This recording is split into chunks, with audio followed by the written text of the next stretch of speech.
Há uma história que a Bíblia nos ensina de como Deus transformava situações muito críticas na vida das pessoas. Ela está marcada ali em João capítulo 8, João capítulo 9. João capítulo 9. E esta história conta aqui, nos diz que caminhando Jesus, capítulo 9, versículo 1, diz assim: caminhando Jesus viu um homem cego de nascença, e os seus discípulos perguntaram-lhe: Mestre, quem pecou, este ou os seus pais, para que nascesse cego? Respondendo Jesus: nem ele pecou, nem seus pais, mas foi para que se manifestem nele as obras de Deus. É necessário que façamos as obras daquele que me enviou. Enquanto é dia, a noite vem, quando ninguém pode trabalhar. Enquanto estou no mundo, sou a luz do mundo. Dito isto, cuspiu na terra, e tendo feito lodo com a saliva, aplicou-o aos olhos do cego, dizendo-lhe: vai, lava-te no tanque de Siloé, que quer dizer enviado. Ele foi, lavou-se e voltou vendo. Então os vizinhos e os que dantes os conhecia de vista, como mendigo, perguntavam: não é este o que estava sentado pedindo esmolas? Uns diziam: é ele. Outros: não, mas se parece com ele. Ele mesmo, porém, dizia: sou eu. Perguntaram-lhe, pois: como te foram abertos os olhos? Respondeu ele: o homem chamado Jesus fez lodo, untou-me nos olhos e disse-me: vai ao tanque de Siloé e lava-te. Então fui, lavei-me e estou vendo. Dizer-lhe, pois, onde está ele? Respondeu: não sei. E ali continua a história. Quero marcar várias coisas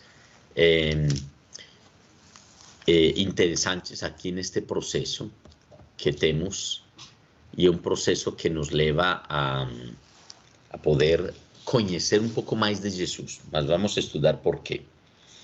Primeiro, Jesus viu um homem cego de nascença. Uma pessoa cega de nascença é uma pessoa que nunca tem conhecido nem a luz e, como consequência, nem cores, nem formas, ou seja, não pode identificar. Ele somente pelo palpar é que pode acceder a um conhecimento. Mas aqui há algo particular que o mestre pergunta para Jesus, aqui na palavra de Deus, perguntam para o mestre: quem pecou? Seus pais, para que nascesse cego? Esta pergunta de onde aparece? Na cultura judia, sempre aparece, digamos, este conceito: o pecado gera na vida das pessoas, ou seja, no corpo das pessoas, enfermidades. Então, eles atribuíam toda enfermidade a um problema espiritual, pelo pecado. Por isso, a pergunta que fizeram para ele: se este homem cego, a raiz é de algum pecado. Então, vamos ver, Senhor, de onde vem esse pecado? Quem pecou? Pecou ele ou pecaram seus pais? E é ali onde nós devemos entender que a resposta de Jesus, e a resposta de Jesus diz: nem ele pecou, nem seus pais, mas foi para que se manifestassem nele as obras de Deus. E nós, quando estudamos a Bíblia, nos damos conta que, sim, há consequências das enfermidades produto do pecado. Sim, há. A Bíblia ensina, a Bíblia refere claramente como os pecados levam precisamente ao se afastar de Deus, a se afastar do Espírito de Deus, da presença de Deus. A mesma alma se distorce, se enferma, fica doente e ela afeta o corpo. Isso é conhecido até medicamente hoje. Mas também Jesus fala claramente: nem ele nem seus pais. E vamos ver por que Jesus fala nem ele nem seus pais, porque é muito claro. Jesus fala que é necessário, diz aqui, nem seus pais, mas foi para que se manifestem nele as obras de Deus.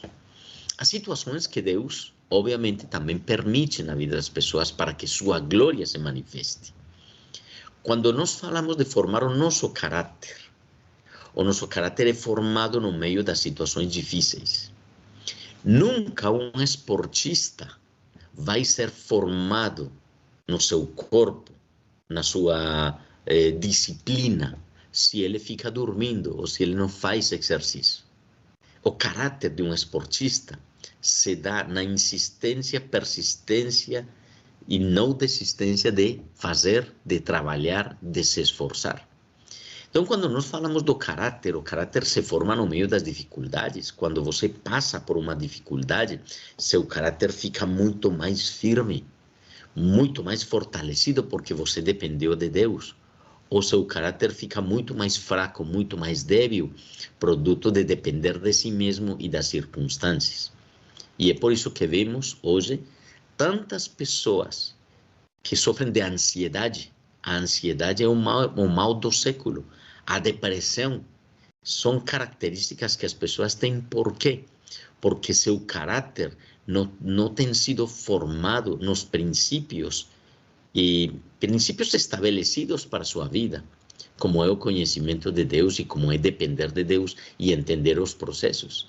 Mas uma pessoa que conhece a Deus, uma pessoa que depende de Deus, é uma pessoa que seu caráter é muito mais firme, porque sabe que Deus está com ele, porque sabe que Deus levanta ele, porque sabe que Deus está fortalecendo mais e mais sua vida para sua glória e seu poder. Vejamos então, e veja o que diz o versículo 4, diz, é necessário que façamos as obras daquele que me enviou, enquanto é dia, a noite vem, quando ninguém pode trabalhar. E algo que particularmente me chama a atenção deste versículo 4 é que, veja, Jesus está falando e ele fala em plural. É necessário que façamos, tanto eu como vocês. Jesus está falando para quem? Para quem fez a pergunta, que foram os discípulos que perguntaram. É necessário que eu, Cristo, e vocês como discípulos, façamos as obras daquele que me enviou. Então, é necessário que tanto você como eu façamos as obras daquele que me enviou. Ou seja, ele estava dizendo para os discípulos que esta obra de sanidade que estava realizando sobre este homem, ou seja, tudo o que estava acontecendo ao redor, Deus estava enviando, estava chamando a que esses discípulos fizessem o mesmo que Jesus fez, pelo chamamento que Deus fez a Jesus. Deus escolheu a Jesus, mas enviou a todos em Jesus. E disse aqui, enquanto estou no mundo, sou a luz do mundo. Dito isto, então, começou a trabalhar e a sarar as pessoas, o cego de nascença. Vejamos então, a pergunta não é qual é o pecado deste homem ou não, é para a glória do Senhor.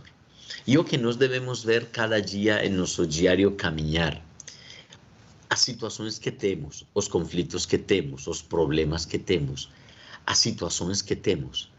Devemos ver qual é o propósito que Deus tem com elas, com esses problemas, com essas situações em nossas vidas. E é quando nós compreendemos o propósito de Deus em nós que aparecem precisamente o que temos o sentido, a razão, essa mudança, essa transformação em nossas vidas. Porque Deus, veja como age, como atua Jesus Cristo. Versículo 6. Dito isto, cuspiu na terra e, tendo feito lodo com a saliva, aplicou-o aos olhos do cego. Para mim é muito interessante esta passagem, porque é que Jesus não está enmarcado em formas. Deus não está enmarcado, ou Deus não está estruturado em formas de fazer as coisas. Um dia, Jesus simplesmente falou para o cego, teus olhos sejam abertos. Outro dia falou para para 10 leprosos, vão e se apresentem ao sacerdote. Outro dia enviou, ou digamos, falou com um paralítico, tome tua maca. Outro dia, colocando as mãos sobre uma menina, ela foi ressuscitada. Outra vez falou com o Cornélio, sim, vai que teu servo já está limpo pela fé. As maneiras como Jesus faz as coisas são desconhecidas para nós. Quando íamos pensar que Jesus ia cuspir, ia fazer lodo, ia pôr nos olhos do cego? Isso é ilógico. Outro dia colocou os dedos nos ouvidos de um surdo. Mas Jesus tem uma forma específica para tratar a cada um. E é por isso que nós devemos acreditar no que Deus fala e como Deus fala. Mas deixar que o Espírito Santo realmente faça o que deva fazer em nós e através de nós. Veja que Jesus então diz, vai, lava-te no tanque de Siloé, que quer dizer enviado, e ele foi, lavou-se e voltou vindo. Imagine este homem, depois de estar cego de nascença, ele vai até o tanque de Siloé, lava os olhos, e ali a luz resplandece. A luz resplandece. Ele não conhecia quem era a luz. Que era a luz? Ele não conhecia, ele desconhecia o conceito das cores, o conceito de tudo que nós, como pessoas que podemos ver, podemos desfrutar. O verde das plantas, podemos ver a luz do sol, podemos ver cada coisa. Ele não conhecia isso. E é precisamente uma mensagem de Jesus à vida do ser humano, que permanece cego, não conhece a luz. E quando uma pessoa não conhece a luz, não compreende o que se fala. Só Jesus, quando abre os olhos, só Jesus, quando se manifesta o coração, é que eu posso compreender. É por isso que nós devemos orar ao Senhor e dizer, Senhor, abre os meus olhos para compreender. Abre os meus olhos para poder desfrutar. Abre os meus olhos para poder, Senhor, que você me fale e fale realmente ao meu coração. Vejamos aqui, que então diz aqui, versículo 8, então os vizinhos e os que antes o conheciam de vista, como mendigo, perguntavam, não é este o que estava assentado pedindo esmolas? Claro, as testemunhas, as pessoas que estavam do lado, percebiam que era a mesma pessoa, só que já tinha mudado, transformado a situação que ele tinha. O único que pode transformar as situações é Deus. Jesus, ele transforma as situações. Ele transforma os conceitos. Ele transforma as nossas vidas. Ele transforma a nossa forma de pensar. Deus transforma. Mas você pode me dizer, olha, as religiões orientais motivam também a transformar, a ser melhores. E eu falo, sim, é certo. Eles motivam nisso. Mas nenhuma religião ou nenhuma crença, absolutamente nenhuma, tem uma pessoa viva que seja a guia e cabeça da igreja, que é Jesus Cristo. E segundo, não tem uma transcendência eterna do que eu faça na terra. E isso é importantíssimo em nosso diário caminhar e em nosso desenvolvimento espiritual. Vejamos o que diz aqui a palavra de Deus. As pessoas reconheceram, perguntaram para ele quem foi, e ele falou, foi Jesus, porque tinha ouvido, não porque tinha visto. Se nós pulamos, eu convido que você pule ali até o versículo 35 do capítulo 9, vamos pular toda a interrogação que fizeram para o cego os fariseus. Ali o versículo 35 nos diz assim a palavra de Deus. Ouvindo Jesus que tinham expulsado, encontrando-o, lhe perguntou, crees tu no Filho do Homem? E ele respondeu e disse, quem é Senhor para que eu nele creia? E Jesus disse, já o tens visto, e é o que fala contigo. Então afirmou ele, creio, Senhor, e o adorou. E diz aqui, prosseguiu Jesus, Eu vim a este mundo para o juízo, a fim de que os que não veem vejam e os que veem se tornem cegos. Alguns dentre os fariseus que estavam perto dele perguntaram-lhe: acaso também nós somos cegos?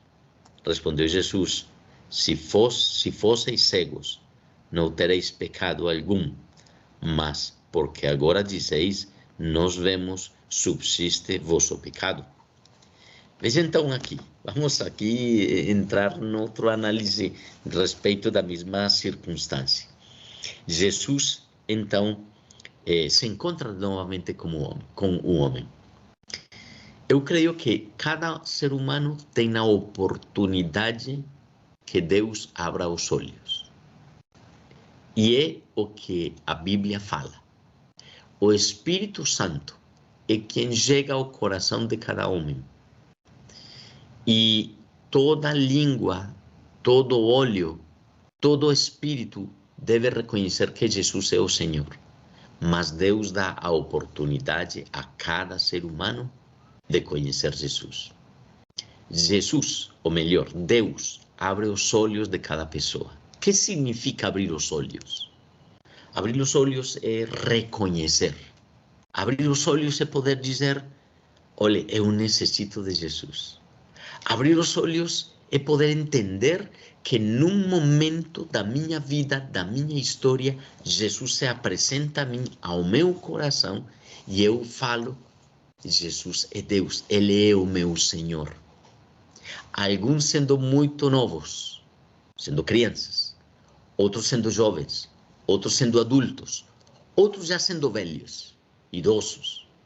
Mas não importa, Deus se manifesta e abre os olhos espirituais das pessoas para reconhecer que há um Deus. Segundo ato, Jesus se apresenta de novo dizendo: eu estou aqui, me siga. E ali é onde muitas pessoas dizem: não, eu não quero.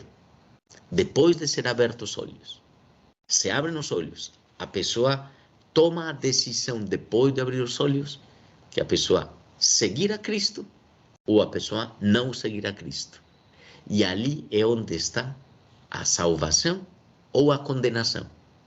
Uma pessoa que nunca tenha visto a luz, não é justo julgar ela por discernir as cores. Impossível. Não se pode. Uma pessoa cega não tem critério de saber como é o preto, ou como é o branco, como é o vermelho, por exemplo. Não tem discernimento. É necessário abrir os olhos para que a pessoa escolha. E isso foi o que Jesus fez. Jesus abriu os olhos do cego, mas depois ele pergunta: crês tu no Filho do Homem? E essa é a pergunta que Jesus faz para as pessoas hoje. E ali ele respondeu e disse: quem é Senhor para que eu nele creia? Ele sabia que ele devia crer num Senhor. Por isso pergunta: quem é Senhor? Quem é Senhor para que eu nele creia? Ele já tinha disposição de crer no Senhor, só que não conhecia de vista. Talvez tinha reconhecido de ouvido, porque o cego tem bom ouvido, obviamente, porque desenvolve mais o ouvido. Mas Jesus lhe disse: já o tens visto, ou seja, está frente aos teus olhos, e é o que fala contigo. Qual foi a resposta? Afirmou ele: creio, Senhor, e adorou. Nós devemos entender que, como cristãos, como servos de Deus, hoje foi um processo que já se deu. O Espírito Santo abriu os olhos nossos e nós acreditamos, por isso estamos aqui. Mas esse mesmo processo é o processo que nós devemos falar para as pessoas que não creem em Cristo. O que devemos fazer? Pedir a Deus que abra os olhos deles, para quando nós vamos falar de Cristo, eles tomem a decisão de dizer quem é o Senhor para eu crer, e nós apresentemos Jesus Cristo, que é quem eles estão vindo para que busquem a Deus e conheçam do Senhor. Veja então o interessante. E é ali quando Jesus fala novamente com os fariseus e diz, ele estava falando, eu vim a este mundo para juízo, a fim de que os que não veem, vejam, e os que veem se tornem cegos. Os que não veem, vejam, o caso do cego. Não conhecia de Jesus e tomou a decisão de buscar a Deus, a Cristo, segui-lo. Mas os que veem, fiquem cegos. O que quer dizer isso? Os que veem eram os fariseus, que sabiam a palavra, que conheciam o texto bíblico e sabiam que ia vir o Salvador, que ia vir quem ia resgatar, que ia vir o Rei dos Judeus. Mas eles, os olhos abriram, mas não queriam reconhecer em Jesus que fosse ele, rejeitaram Jesus. E é ali então quando diz, algum dentre os fariseus que estavam perto dele perguntaram, acaso também nós somos cegos? Eles se envolviam dentro dos cegos. E respondeu Jesus, não, se vocês fosseis cegos, não tereis pecado algum. Mas, por que agora dizeis, nós vemos, subsiste vosso pecado? Quando se fala de ver em relação ao pecado, que quer dizer? Jesus diz aqui, se fosseis cegos, não teriam pecado algum. Ou seja, volto ao mesmo exemplo. Não é justo julgar ou, por exemplo, fazer uma prova de cores para um cego. Não é justo. E isso é o que Deus diz. É necessário primeiro abrir os olhos para poder julgar essa pessoa a respeito do que vê. E isso foi o que aconteceu aqui. Por isso, eu não creio no que é na predestinação. O que é a predestinação? A predestinação fala que Deus escolhe uns para a vida e outros para a morte. Eu não acho a Deus justo se ele escolhesse uma pessoa para a condenação. Se ele escolhe uma pessoa para a condenação, é porque ele não é justo. Ele não dá uma opção para a pessoa tomar uma decisão de se salvar. Mas eu creio sim na predestinação como preconhecimento. Ou seja, Deus conhecia antes o que eu ia fazer e ele então me escolhe. Bom, isso é outro tema a poder ser mais profundo em uma próxima oportunidade. Mas o que eu quero falar é que aqui está muito claro o que diz a palavra de Deus. Se fosseis cegos, não tereis pecado algum. Mas, porque agora dizeis, nós vemos, subsiste o vosso pecado. Já os fariseus diziam, nós não somos cegos, nós podemos ver, podemos reconhecer, podemos analisar. Ali é onde há pecado, porque analisando não se tem a decisão de buscar a Cristo. Analisando não se tem a decisão de entregar sua vida diante do Senhor. Uma passagem muito profunda para que você analise. Uma passagem muito interessante para que você conheça. Então, gente, vamos orar. Vamos entregar a Deus nossas vidas. Vamos deixar que seja o Espírito Santo realmente falando aos nossos corações e nessa análise nós possamos dizer, Senhor, eu quero tirar a minha cegueira espiritual. Eu quero tirar mais e mais, Senhor, o que eu desconheço. Abra os meus olhos para poder decidir mais e mais, entrar e conhecer, decidir mais e mais buscar Tua presença e buscar Teu nome santo. Vamos orar. Eu convido que oremos.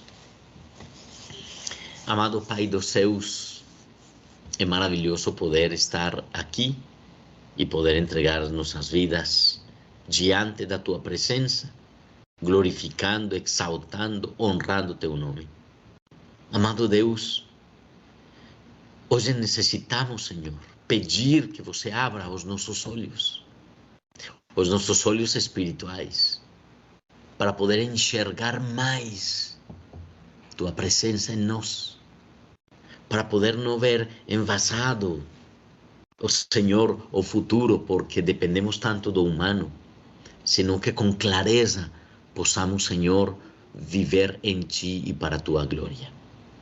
Eu quero orar por cada uma das pessoas aqui presentes, Senhor.